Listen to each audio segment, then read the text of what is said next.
आम्ही कालपासून पूर्ण सोशल मीडियावर मेसेज टाकला होता. आम्हाला विश्वास नाही, आम्हाला गॅरंटी होती की तिथे भारतीय जनता पार्टी सरकार येणार आहे आणि कमीत कमी 180 सीटांनी बहुमत पूर्ण येणार आहे, हे आम्हाला विश्वास होता.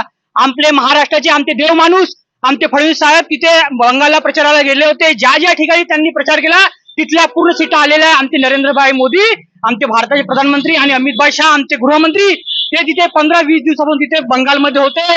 आम्हाला त्यांच्या अथक प्रयत्नांनी भारतीय जनता पार्टीची सरकार आलेली आहे. पण जर ममता दीदीची सरकार आली असती तर मिनी पाकिस्तान बंगालमध्ये झाला असता. आज हिंदूची सरकार आली, हे आमच्या पूर्ण हिंदू लोकांसाठी गर्वाची गोष्ट आहे. कारण की बंगालमध्ये गुंडा राज होता.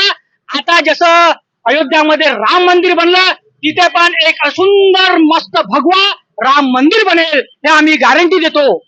कशा पद्धतीने सेलिब्रेशन करतात?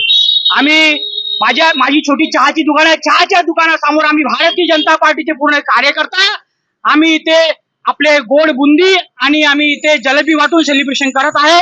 ढोल ताशाच्या आणि भारतीय जनता पार्टीच्या पूर्ण पदाधिकारी सोबत आम्ही इथे जल्लोष साजरा करत आहे.